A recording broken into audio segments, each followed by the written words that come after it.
وبه نستعين أما بعد أعوذ بالله من الشيطان الرجيم بسم الله الرحمن الرحيم إنا أنزلناه في ليلة القدر وما أدراك ما ليلة القدر ليلة القدر خير من ألف شهر تنزل الملائكة والروح فيها بإذن ربهم من كل أمر سلام هي حتى مطلع الفجر وقال النبي صلى الله عليه وسلم من قام إيمانا واحتسابا غفر له ما تقدم من ذنبه أو كما قال عليه الصلاة والسلام۔ محترم بزرگوں اور بھائیوں، اس مبارک آخری عشرے میں ایک مبارک رات شب قدر ہے، جس کو اللہ تعالیٰ نے دیگر راتوں پر فضیلت دی ہے اور اس کے عظیم فضائل کے ذریعے اس امت محمدیہ پر احسان فرمایا ہے۔ چنانچہ سورہ دخان سورہ نمبر 44 آیت نمبر 1 تا 8 میں اللہ پاک کا ارشاد ہے، انا انزلناہ فی لیلۃ مبارکہ انا کنا منذرین فیہا یفرق کل امر حکیم امرا من عندنا انا کنا مرسلین رحمتا من ربک انہ هو السمیع العلیم رب السماوات والارض وما بینہما ان کنتم موقنین لا الہ الا هو یحیی ویمیت ربکم ورب آبائکم الاولین۔ یقیناً ہم نے قرآن کریم کو لوح محفوظ سے آسمان دنیا پر ایک برکت والی رات یعنی شب قدر میں اتارا ہے۔ یقیناً ہم ڈرانے والے ہیں۔ اس رات میں ہر حکمت والا معاملہ پیشی سے حکم ہو کر طے کیا جاتا ہے۔ ہم بوجہ رحمت کے جو آپ کے رب کی طرف سے ہوتی ہے آپ کو پیغمبر بنانے والے تھے، بے شک وہ بڑا سننے والا بڑا جاننے والا ہے، جو آسمانوں اور زمین کا مالک ہے اور ان چیزوں کا جو ان دونوں کے درمیان ہیں، اگر تمہیں یقین ہو۔ اس کے سوا کوئی لائق عبادت نہیں، وہ جان ڈالتا ہے وہی جان نکالتا ہے، وہ تمہارا بھی پروردگار ہے اور تمہارے باپ داداؤں کا بھی پروردگار ہے۔ عزیز دوستوں اور بزرگوں، اللہ تبارک و تعالی نے اس رات کو مبارک فرمایا اس کی خیر و برکت اور بے انتہا فضائل کی وجہ سے، اور اس رات کی برکات میں سے ایک برکت یہ ہے کہ قرآن کریم اس رات میں اتارا گیا ہے۔ اللہ تبارک و تعالی کے احکام اور فیصلے اٹل و مستحکم ہیں، جن میں نہ کوئی لچک ہے اور نہ نقص و کمزوری۔ تو اس سال جس کے لیے جو روزی مقرر کی گئی یا خیر و شر مقدر کیا گیا، تو اس کی فہرست اسی رات میں اللہ پاک لوح محفوظ سے فرشتوں کو سونپ دیتے ہیں۔ اس رات کی فضیلت میں اللہ تبارک و تعالی نے مزید ایک مکمل سورہ اتار دی ہے۔ چنانچہ سورہ قدر سورہ نمبر 97 میں ارشاد خداوندی ہے، انا انزلناہ فی لیلۃ القدر وما ادراک ما لیلۃ القدر لیلۃ القدر خیر من الف شہر تنزل الملائکۃ والروح فیہا باذن ربہم من کل امر سلام ہی حتی مطلع الفجر۔ بے شک ہم نے قرآن کریم کو شب قدر میں نازل کیا ہے، اور تمہیں معلوم بھی ہے شب قدر کیا ہے۔ شب قدر تو 1000 راتوں سے افضل ہے، جس میں فرشتے اور ان کے سردار جبرائیل امین زمین پر اترتے ہیں، جبکہ یہ رات ہر خطرے سے پرامن ہے، جس کا سلسلہ طلوع فجر تک جاری رہتا ہے۔ سامعین کرام، قدر کے 2 معنی ہیں۔ نمبر 1 عظمت و شرافت، نمبر 2 تقدیر الہی اور فیصلہ خداوندی۔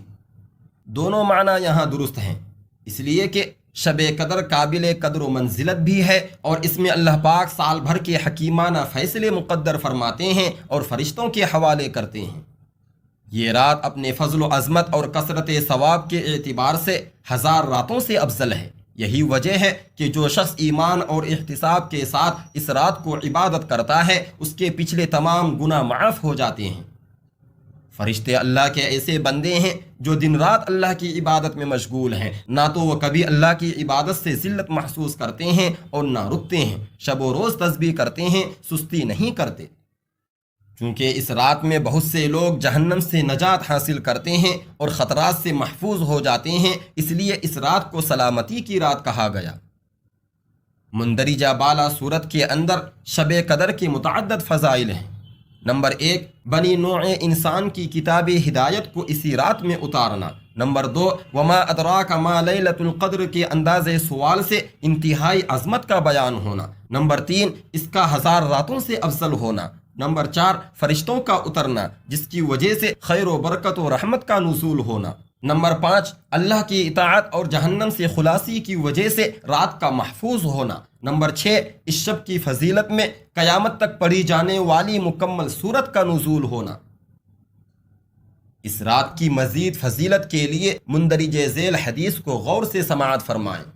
چنانچہ بخاری و مسلم نے حضرت ابو ہریرہ رضی اللہ عنہ سے روایت کیا ہے کہ نبی کریم صلی اللہ علیہ وسلم نے ارشاد فرمایا، من قام ایمانا و احتسابا غفر له ما تقدم من ذنبه، یعنی جو شخص ایمان اور احتساب کے ساتھ شب قدر کی عبادت کرے اس کے پچھلے تمام گناہ معاف کر دیے جاتے ہیں۔ ایمان کا مطلب اللہ اور اللہ کے وعدوں پر یقین کامل ہو، اور احتساب کا مطلب یہ ہے کہ اس عمل پر اللہ نے جو ثواب اور نیکی کا وعدہ فرمایا ہے اس کی امید اور حرص ہو، اور اس عمل کے لیے متعین طور پر شب قدر کا علم ضروری نہیں ہے، اس لیے کہ رسول اللہ صلی اللہ علیہ وسلم نے مذکورہ ثواب کے حصول کے لیے مذکورہ علم کی شرط نہیں لگائی ہے۔ یہ ملحوظ رہے کہ شب قدر رمضان میں ہے، اس لیے کہ مذکورہ 2 آیتوں سے معلوم ہوا کہ اسی رات میں قرآن کریم نازل کیا گیا ہے، جبکہ ایک تیسری آیت نے صاف بتا دیا کہ قرآن کریم کا نزول رمضان کے مہینے میں ہوا ہے۔ چنانچہ سورہ بقرہ سورہ نمبر 2 آیت نمبر 185 میں ارشاد خداوندی ہے، شہر رمضان الذی انزل فیہ القرآن، رمضان کا مہینہ ایسا بابرکت ہے کہ اس میں قرآن کریم اتارا گیا۔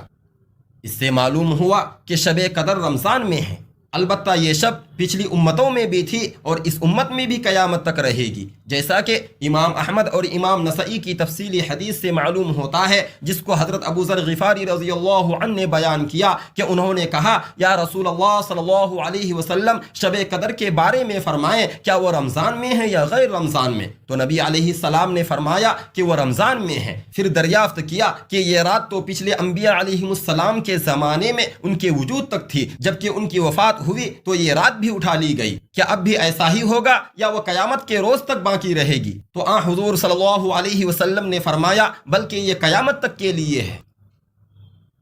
البتہ یہ دوسری بات ہے کہ اس رات کی فضیلت اور ثواب مذکور اسی امت کے ساتھ خاص ہیں، جس طرح یوم الجمعہ وغیرہ کی فضیلتیں اسی امت کے ساتھ خاص ہیں، وللہ الحمد۔ نیز شب قدر رمضان کے اخیر عشرے میں ہے، چنانچہ متفق علیہ کی حدیث میں حضور اقدس صلی اللہ علیہ وسلم نے ارشاد فرمایا کہ رمضان کے اخیر عشرے میں شب قدر کی تلاش کرو، اور وہ بھی دوسری راتوں کے مقابلے میں طاق راتوں میں زیادہ امید ہے، جیسا کہ بخاری شریف کی حدیث میں رسول اکرم صلی اللہ علیہ وسلم نے ارشاد فرمایا کہ شب قدر کو رمضان کے اخیر عشرے کی طاق راتوں میں جستجو کرو، اور ان طاق راتوں میں سے اخیر کی 7 راتیں زیادہ اہم ہیں۔ چنانچہ متفق علیہ میں حضرت ابن عمر رضی اللہ عنہ کا ارشاد ہے کہ رسول اللہ صلی اللہ علیہ وسلم کے متعدد ساتھیوں کو اخیر کی 7 راتوں میں خواب کے اندر شب قدر نظر آئی۔ اس کی تعبیر کے بارے میں رسول اللہ صلی اللہ علیہ وسلم نے فرمایا، میں دیکھتا ہوں کہ تمہارے خواب اخیر کی 7 رات کے بارے میں متفق ہیں، لہٰذا جو اس کو تلاش کرنا چاہے وہ اخیر کی 7 راتوں میں تلاش کرے۔ اور صحیح مسلم میں حضرت ابن عمر ہی سے مروی ہے کہ نبی اکرم صلی اللہ علیہ وسلم نے ارشاد فرمایا کہ لیلۃ القدر کو اخیر عشرے میں ڈھونڈو، اگر تم اس سے عاجز رہو تو بقیہ 7 راتوں سے عاجز نہ بنو۔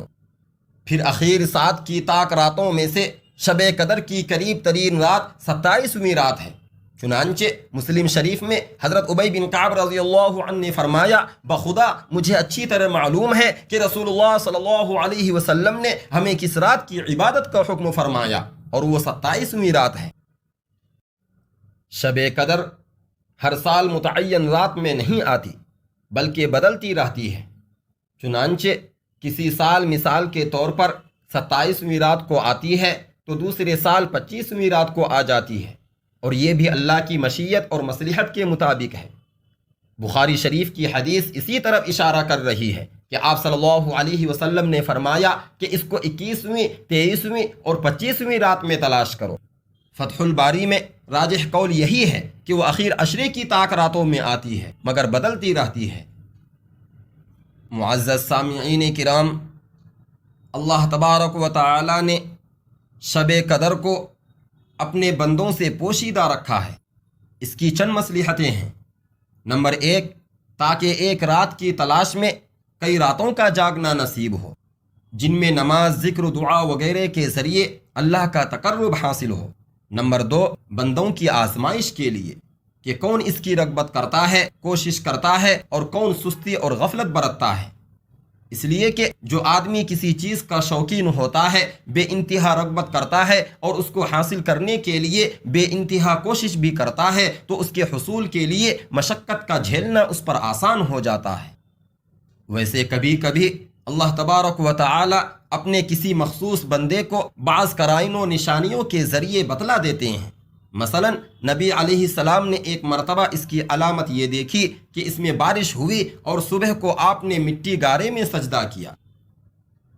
اللہ تبارک و تعالی ہمیں ان اوقات کو غنیمت سمجھنے اور قدر کرنے کی توفیق عطا فرمائیں۔ آمین۔ وآخر دعوانا ان الحمد للہ رب العالمین۔